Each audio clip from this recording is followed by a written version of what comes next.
tuas ang isgutan og balik makasama kay bag-ong tuig kasamang Nestor. Ingon sila bag-ong tuig, bag-ong kinabuhi. O niya kung bag-ong kinabuhi gani, og ari sadta sa saad ni BBM, bag-ong saad na saad.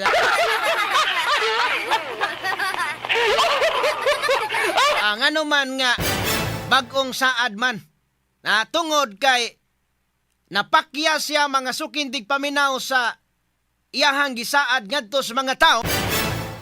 Pakya sa sayang saad sa mga tao nga atos katawhang Pilipino nga ang iyahang ipapriso kadtog yung mga big fish sa dili pa ang Pasko. Sa may big fish nga mga put-put man, mga palut-put-put-put og bulinaw ra.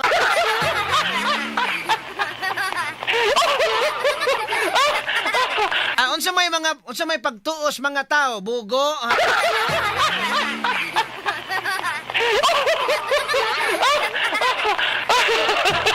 Pero kay balot ang uban nga mga tawa gyud na mosalig. Kay balot na kasamang Nestor nga ang uban wad-an nagpagsalig. Ang uban mingon nga sige tagaan na natog chance kay base hindi ay. Nganuman una nga nawa ang pagsalig sa mga tao ilabi na kadtong mga nakadungog gyud mismo kasamang Nestor kadtong iyang gipasaligan nga mapalit na ang bugas og tag 20 pesos.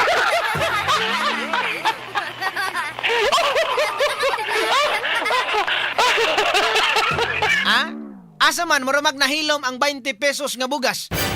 Dito dapita mura nagni bahar na ang salig sa mga tao. Igo lang sa kanang na ang kuan wa man na tuman ang tag naay tag 20 atong klarohon na nga dunay 20 kilos bugas. Pero sa mga pinili ra nga mga tao ang makapalit. Paagi mga sukindig paminaw dias kadiwa kasamang Nestor. Naama na. Mabitaw tong gibatiko sa pag-ari Sugbo kay tinuod ba to kasamangkin nga linog dito Sugbo ni anhi sa liwas linog unya dito sa Bugo. Nahitabo nagdala og bugas nga tag 20 gipamaligya.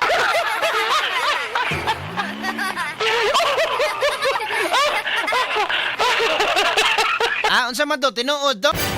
Si kasamang mirian gani diya sa basak ingon kasamang mirian temperatura nga ganahan kuno sa mukhaon sa bugas nga tag 20 unta pero wa man di man mapalit sa merkado. Sumuni nga kaning ni akaron ang survey mga sukindig paminaw maayo pagani itong kadto bitang mga nangagi nga mga survey. Sa mga nangagi nga mga survey medyo makaingon ta nga okay pa to. Okay pa tong dagana mga sukindig paminaw kay kanang naang mangyod maka kuha mangyod siya og dako pa nga porsyento. Si Presidente Marcos. Apan kining survey karon nga baguhay nga nigawas. Murag maka panglingo-lingo ka kasamang Nestor nga tinuod no ang kaning survey raman sad kanang naang dili man og duha mo guni ka habig og ari kas mga dumadapig ni Presidente Marcos mingon sorbe ra man na di man na tinuod. Mo na mga sentimento nila. Sorbe ra man na di man na tinuod. Pero ari sa kas mga dumadapig ni Vice President Sara Duterte mingon sad sila nga may gani kinaay 3 may gani kinaay negative 3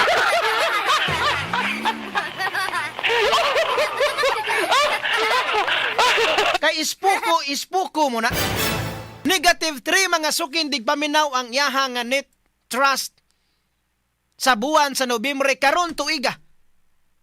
Unya kining positive 7 sa buwan September na maoy pagsugod sa iyahang pag-imbestigar mga sukindig paminaw sa flood control project.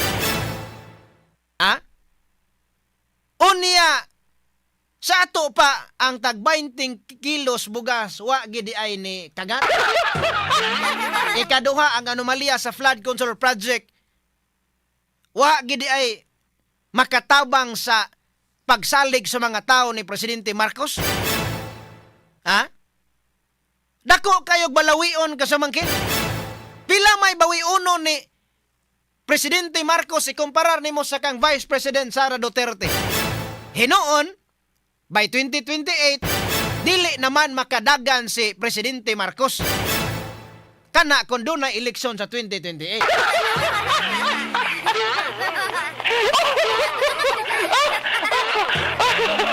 Balik ta magkasama dire sa tuang nga pagkulo kabildo karong buntaga.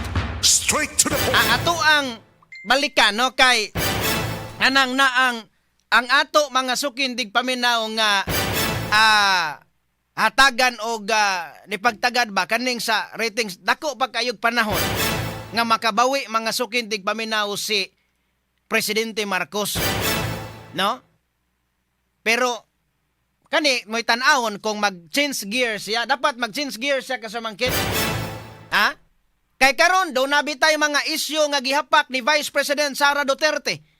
Unsa man kaning iyahang gipasanginlan siya nga nagpataka og waldas mga sukintig paminaw sa iyahang confidential funds.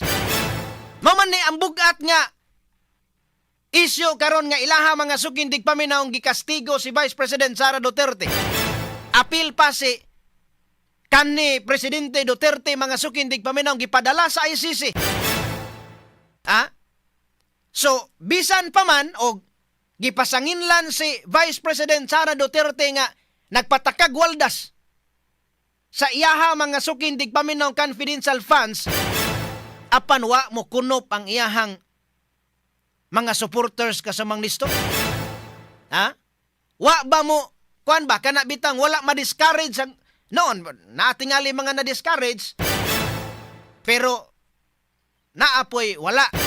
Pero kung imong basihan ang survey noon kaning survey kanang naang kuan ra maning survey sad mga sukindig paminaw nay uban ani nga motuo naapoy dili motuo depende na lang mga sukindig paminaw og asa mo nakapusta ha.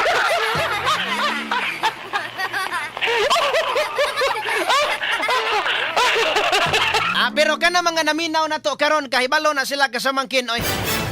Og i-survey na to kana mga naminaw. Unsa may lang baruganan. Naka kuan ba mo kanang aminado ba mo nga kaning survey ha insakto ni? Ha? Kani mga naminaw na toron maka kuan ba mo unsa man nga survey kanang naang sakto ba kani para ninyo ba? Sa man nga survey ha sakto ba kaning survey ha nga kanang naang pila may inyuha sang igrado ni Presidente Marcos.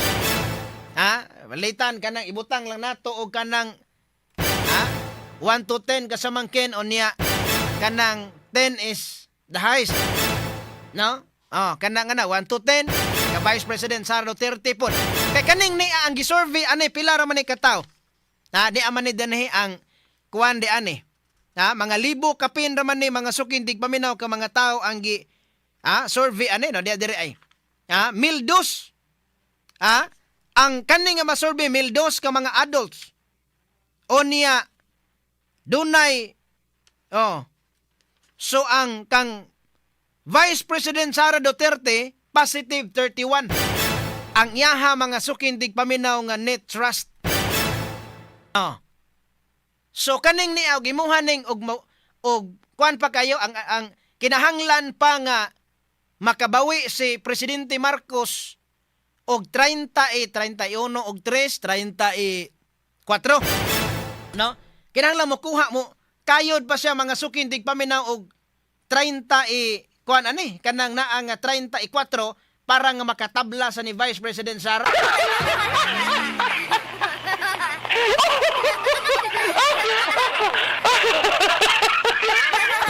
So kaning ni pa gidi ay.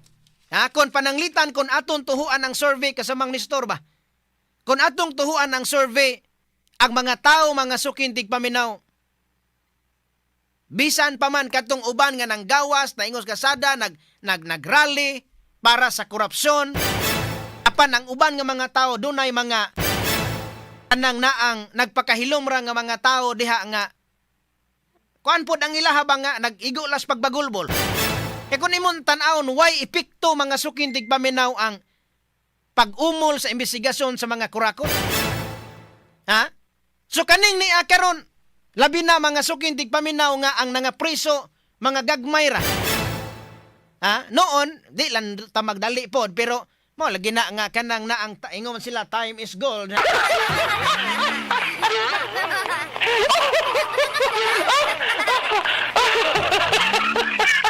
So naman kana nga, mao lagi na atong tan-awon nga kining ni ang gihimo nga pag-imbestigar dili baka ni gikopya kasamang Nestor ang salida ni Coco Martin sa una nga kadtong tuang sa man toy nailisan sa Batang Quiapo gani kasamang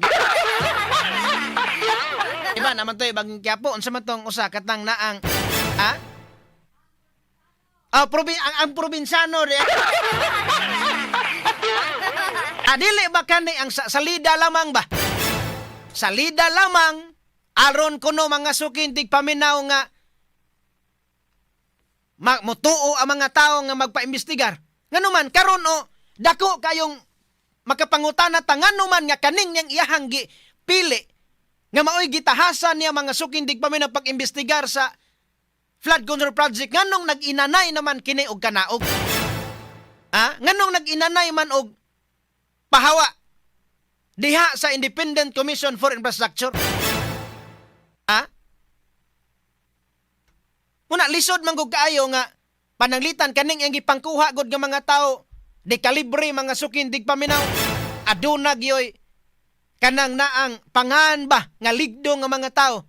Unya imuha nang pasundon sa imuha nga kanilang diri lang ana supak si mong kabubuton mas maypay mo undang tuod ka. Nganuman, sige sila hearing sa Senado, hearing sa Kongreso, mga sukindig paminaw, pero ang kadtong mismo ganas pinglakson, may man nag-record kung magisgot ka mga sukindig paminaw kredibilidad. Apan si Lacson, mga sukindig paminaw daw gipatakom iyang baba. Wala niya nganli kinsa kadtong iyang open sa privilege speech sa plenary nga adunay sa isinta isiti ka mga congressman nga matod pa makontraktor. Siya mo'y nahimo nga chairman sa Blue Ribbon Committee, wa gid sa makapatawag bisag usa. Ang yahanong gipatawag kato Saldico nga abi kay Tonas Gawas gipatawag. Inay nga di apas Pilipinas, wa gyud. Unya di amay nabilin sa Pilipinas. Sa isinta isiti sa isinta kapingod. Saldico usa ra guntos Pilipinas nganuman nga kining mga congressman uban kagingan lang pinglakson nga makontraktor nganong wa man gyud gipatawag. Ikaduhang punto, kaning ni ang mga kabinete ni Presidente Marcos sila si Amina Pangandaman, Lucas Bersamin Executive Secretary, kanhi Executive Secretary, katos Olivier o kanang apo ni Bersamin gipasangin lang ni Saldico nga sila mo ay communicate dito ni Saldico nga gisugo silang Presidente Marcos nga i-insert kana diha sa budget. Ang presidente de kuno nagsugo. Matod pang Saldico pero ingon si Ping Lacson di tinuod na nga dunay insertion 100 billion pero why labot Presidente Marcos. Si Ping Lacson mga sukindig paminaw nahimo na mahinoon tig pamaba sa Malacan niya.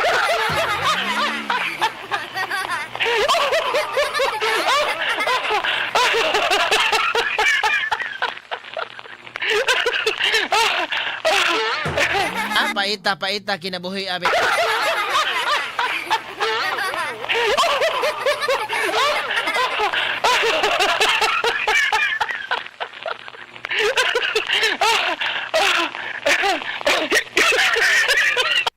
So pero ari lang sa tahakay kanang naang atong hatagag pagtagad makasama kay di aman say kuan na kaning ni ang di aman sa dito sa Mindanao ba ni kasamangkin. Unsa man ni siya naglagot baka ni siya ni Presidente Marcos? Unsa ba kaha kanang naang napulan na basag puyo diri sa Pilipinas?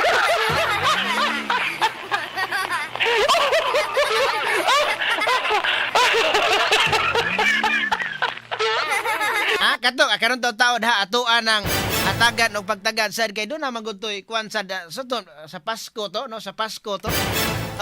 Sumuni nga ang atua karon mga sukindig paminaw ba nga si Amina Pangandaman gipasanginlan nga maoy ni tawag. Unya kadto ra bas Amina Pangandaman mga sukindig paminaw mao kana ang sekretary sa Department of Budget Management. Sila mo ay mupanday mga sukindig paminaw sa budget nga gustos presidente. nan karon. Gipasanginlan ni Saldico nang resign. Nganong nang resign man kasamangkin? Ibutang talang ang akusasyon ni Saldico, ang yang aligasyon, ibutang talang dili tinuod. Ibutang talang nga dakong baka kadto. Nganong nang resign man sila? Kay imong malakan niya nga, ay dili ta mo tuo anang Saldico, kanang niyang gipambutag, dili ta mo tuo ni Saldico kay wala ka na ka take off.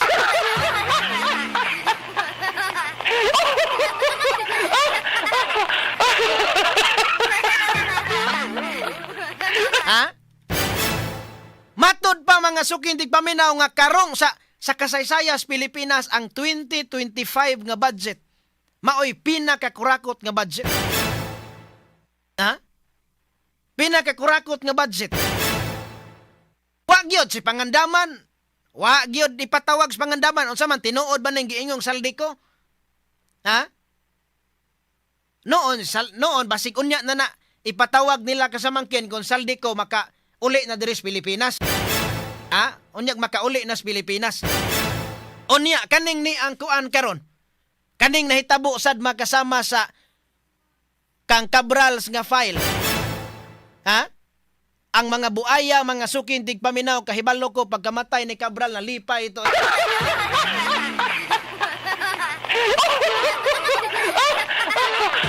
Nganong nalipay man? Kay nagtuo sila kasamang Nestor nga maapil og kamatay ang mga dokumento nga mamahimong ebidensya batok sa mga buaya. Pero usa mang hitabo nga doon naman ay gibinlan si Cabral.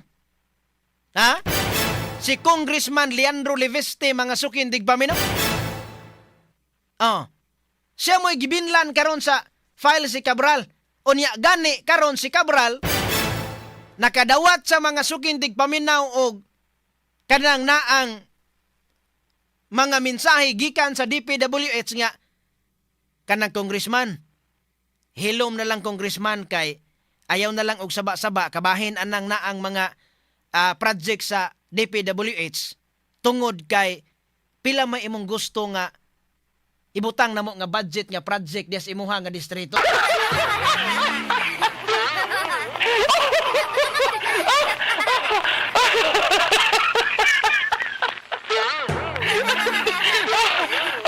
Tanawa ra. Sumuna nga kanang naang ko nagdahom ang mga buaya ba? Ang mga buaya nga mga congressman o mga taga DPWH gawas sila sa mga congressman nga tarong gawas sila sa mga taga DPWH nga mga tarong. Dahom sila kasamang Nestor og mauban sa kamatayon ni Cabral ang dokumentong gihawirang Cabral. Naaman ang Leandro Leviste di ay nya. Doon na po'y kopya si Secretary Vince Dizon. Doon na'y kopya di ay. Si Secretary Vince Dizon makasama apan nagduda si Congressman Leviste nga dunay nakahunghong ni DPWH Secretary Vince Dizon kay wa man gyud gipagawa santod karon. Tanawa kaning ni ato ning kuanon kay si Congressman Leviste ba. Manghinaot nga kung si Presidente Marcos tinud-anay sa mga sukindig paminaw sa pag ipapriso gyud na ba. Kanang kausa ni Presidente Marcos nga kanang makurakot gugdon uyon ta ana. Ato nang gisuportahan kasamang Nestor pero kung tanaw gyud nato nga murag gilihay-lihay ana, murag gigukod og baka ba nga iyahay lag suplagay.